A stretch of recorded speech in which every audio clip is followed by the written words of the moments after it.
I think one of the things that makes so many of these films essential are the people that are in them, these potent personalities that we have in the films. Because of that constant working, you know, they honed their craft and became such fine instruments of what they did. It did seem easy, and thus elevated something that was, you know, destined to become an essential.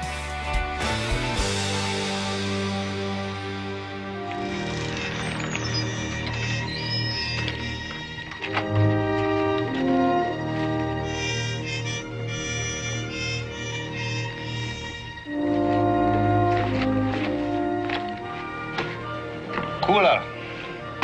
Right.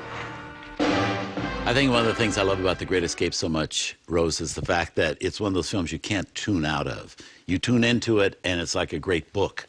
You have to keep going with it every scene. Every scene takes you into the next scene. I completely agree. And something that, you know, a lot of women might be turned off, oh, The Great Escape, and, you know, it's about Allied forces, and the war is a turn-off.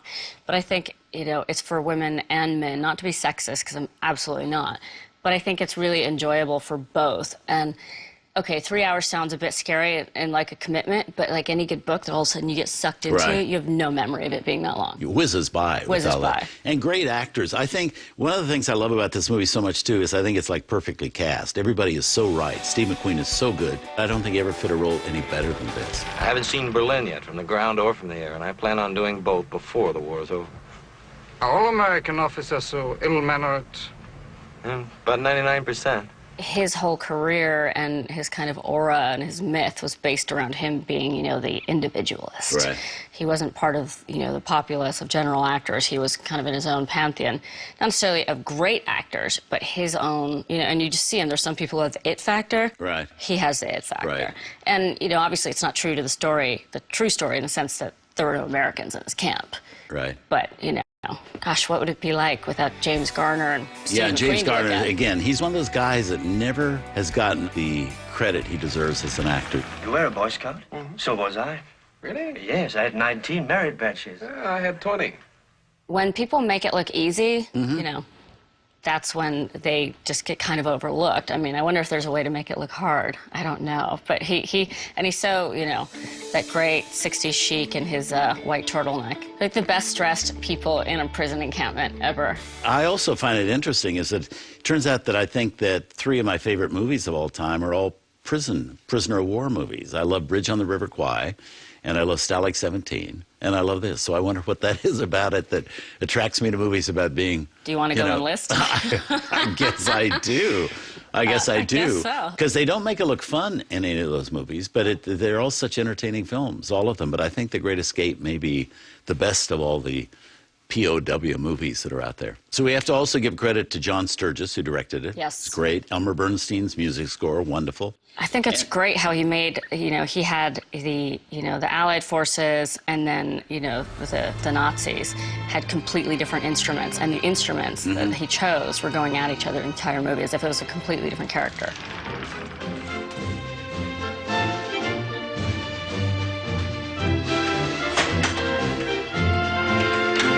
Such a good film. I think it's fantastic. I think people should just go with it, and I'm glad we're not around in those critical times. Yeah. Well, let's have a look. Here, based on a book by Paul Brickhill, released by United Artists in 1963 with a great cast, The Great Escape.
Such a good film. Such a good film. I completely agree. And just very smart, very fun, very fast escapism. Yeah, we have to give credit, too, to the writers. W.R. Burnett, you know, such a man. He also wrote High Sierra, Asphalt Jungle, you know, and also he wrote this script with James Clavell. So they really did a wonderful job in this, I think. But it's such a good movie, and it wears so well, I think, and it's so entertaining to watch. I think any movie that is entertaining wears well. Any movie that's solidly crafted wears well. And I think And this is again, definitely Elmer one. Bernstein. And it's amazing, I think, how much like an Elmer Bernstein can add to a movie, as he did to this one. I think good scores just tend to be, you know, if they're done right and not overpowering, they've added a character to the film. If done wrong, they can really ruin it. I mean, you could take any scene and put different kinds of music on it, and it completely changes the entire tone. That is how important it is, you know, to a movie. And yeah, he was one of the best. Yeah, he was. Gave such a kind of a masculine surge to the whole movie. Yeah. As always, great talking to you. Thank you. Thanks for joining us for The Essentials.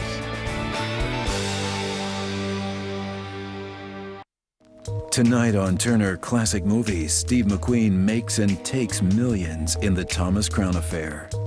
Then McQueen gives Mitch Vogel a crash course in The Reavers.